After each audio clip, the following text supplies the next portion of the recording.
This is purely an opinion piece. Every individual is free to create whatever content they wish to create. But keep in mind that YouTube is a viewer-based platform, where the content is ultimately decided by you. If you watch more fail videos, YouTube will turn to fail videos as a source for its income. If you turn to vlogs, more people will make more vlog-based content. If you decide that short films and music are what should only be viewed, a lot of your favorite YouTubers will lose a lot of their income and may choose to leave, as it's ultimately their job and they do in fact need you. This is purely me spraying my thoughts out into the open and is not an attack on anyone featured in this video.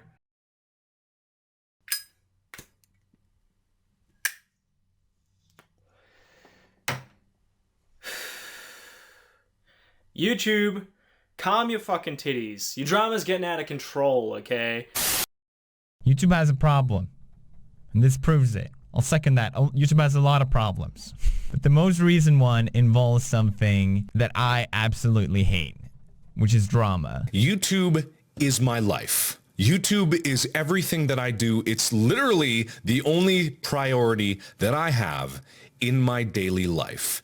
And that's because I love doing it. And then that makes me self-reflect on what YouTube is turning into.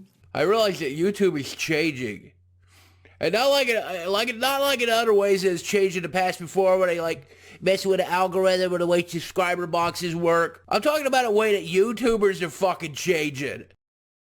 Recently, lots of YouTubers have been making all these videos about how YouTube is changing, or YouTube has changed, and drama is becoming the focal point of YouTube, and they're totally on point about that. I am definitely guilty of this, but to a certain extent. YouTube is changing, which is nothing new. YouTube has been evolving and changing ever since the launch of the site. This includes relevancy of channels, the algorithm, and just overall what people want to watch in general. And it comes down to the fact that if you fail to adapt, you will become irrelevant. PewDiePie, Markiplier, and all these other YouTubers are coming out stating that YouTube is changing in a way that's negatively impacting upon creativity and the well-being of people themselves, and it may hinder how YouTube is looked upon, and it may make people feel a certain way about even staying on YouTube. Now, this is true on multiple levels. Now, we might have had drama that has been around since the beginning of YouTube. That might be the case. You know, we've had some pretty serious shit happen on YouTube in the past, but not to this scale. The scale of drama that is overtaking YouTube has become laughable at this point. YouTuber drama. You pretend you don't like it, but you do. YouTube drama seems to be the most popular aspect of the website at the moment, with actual channels basing themselves upon the arguments and controversy created on Twitter, and one of which has 1 million subscribers, and some of the stories can be absolutely insane. So as you guys may know, lately there's been a lot of dramas going around on YouTube, and even though they don't involve me and my channel, I still can't escape from them because those dramas spread like wildfire across the website, even on videos that have nothing to do with those dramas at all.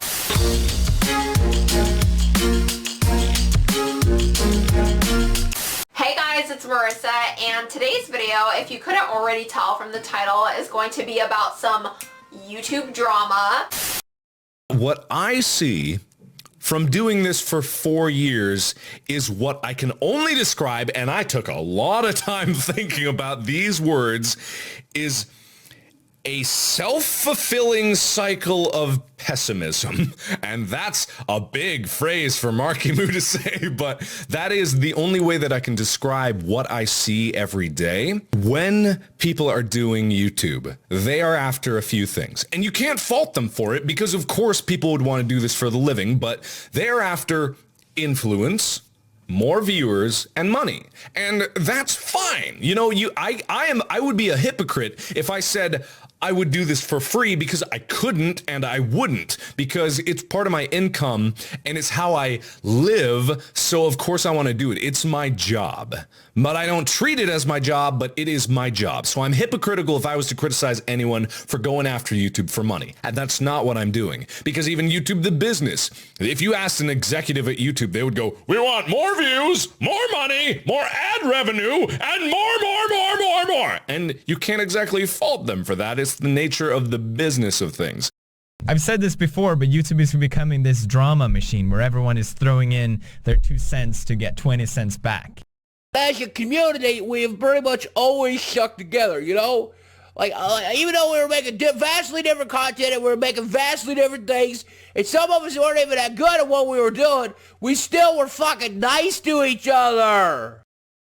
People really just trying to jump in there and grab the next bit of drama news, you know, what's happening in this person's life, you know, is this person broken up with their girlfriend yet? What were the circumstances? Has this person raped someone? What are the circumstances? Who are the people involved? Oh my god, I need to find out every single little tiny piece of details about this story, so what am I going to do? All the thousands upon hundreds of thousands of people will bombard all the people that they know are affiliated with that situation, and they will grind at getting an answer out of those people. Toby Turner and the rape accusations that have been made against him, that's all I keep hearing about. Everyone texting me, blowing up my phone, asking me if I'm okay. You know, I'm here if you need anything, kind of thing. That's really sweet. I appreciate the concern, but what gets crazy is, you know, the next level of people who are texting me saying, hey, have you been raped? Have you been beaten? Have you been drugged? That's the kind of messages that I've been getting from people that I know personally and for people online. Every comment that I got on everything is about this. If I posted a picture of my cat right now on Instagram, it would be Toby, Toby, Toby, Toby, Toby in the comments, and that's fine. That's just how it's going to be until I address it, so that's the point of this video. I would like to just get it out there and then not hear about it anymore as much as possible. Please don't leave it as every comment on all of my stuff. I can't take it anymore. Jocelyn is a great example. Even in her videos, she was mentioning how she didn't want to talk about her Toby Turner experience, and if she did, she didn't know where to start, and the only reason she felt obligated to do this was because she was getting bombarded with tons and tons and tons of messages, people saying, hey, were you raped? Hey, what happened with your experience with Toby Turner? And all these other people feel obligated to do what the audience is telling them to do, and I feel that that is so wrong on so many levels. People are thirsty. People are so thirsty for something that they don't really have a right to know. I mean, they can know it, but this is the real world. This isn't Big Brother. This isn't something that's simulated. This isn't something that's been made for your entertainment on a very personal level. If you want to know about situations like that, you really can't. You're only just trying to find out that answer vicariously through someone else's experience, and you're not going to know the full answer.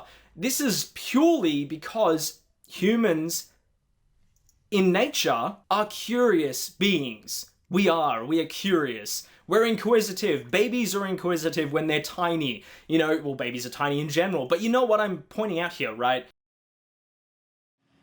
Leave Brittany alone! Please!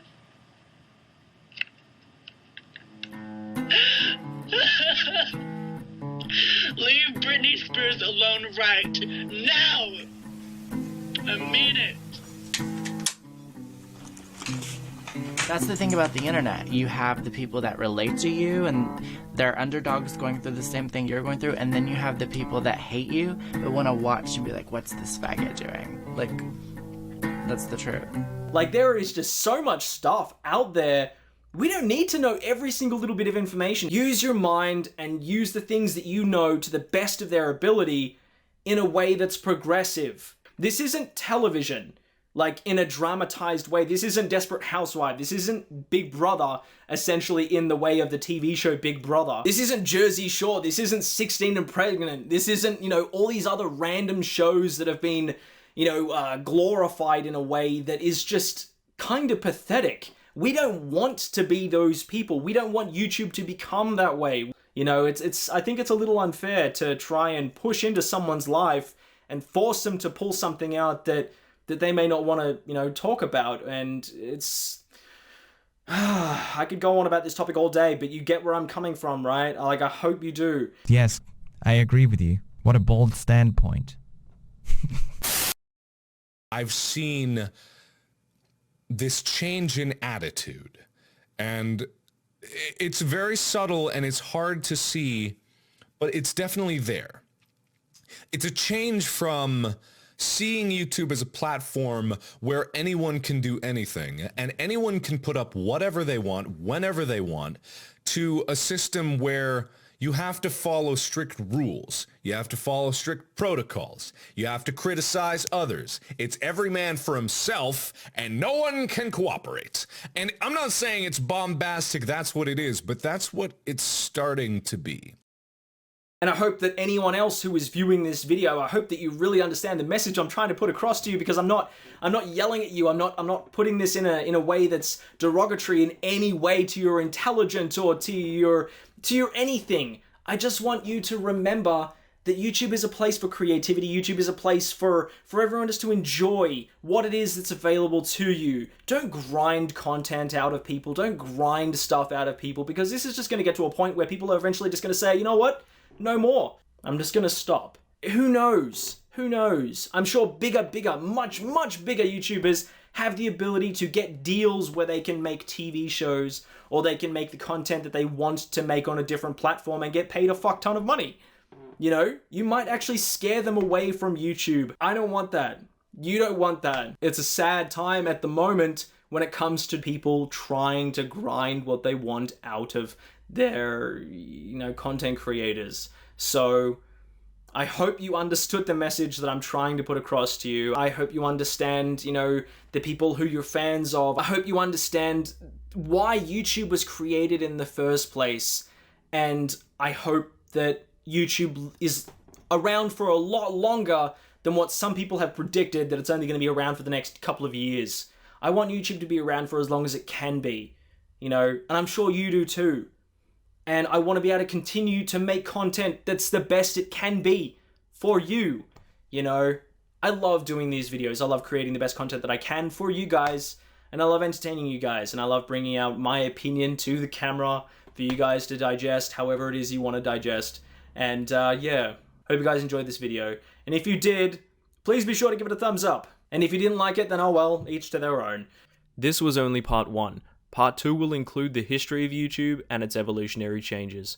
In the end, we must never forget that YouTube was created by us and the viewers. We cannot let our space become a secondary Hollywood where we do nothing but fight each other. We stuck together when the chokeholds of copyright laws grabbed us by the balls, and we've survived when censorship tried to slap us around into submission. It should be obvious by now that when it comes to individual survival versus group survival is what benefits everyone. The guy who created this video, his name is Benji James. Now this guy is the epitome of the cute Australian guy. His editing is insane. It's like he spent so much fucking time on this, and I really appreciate that. So thank you, Benji.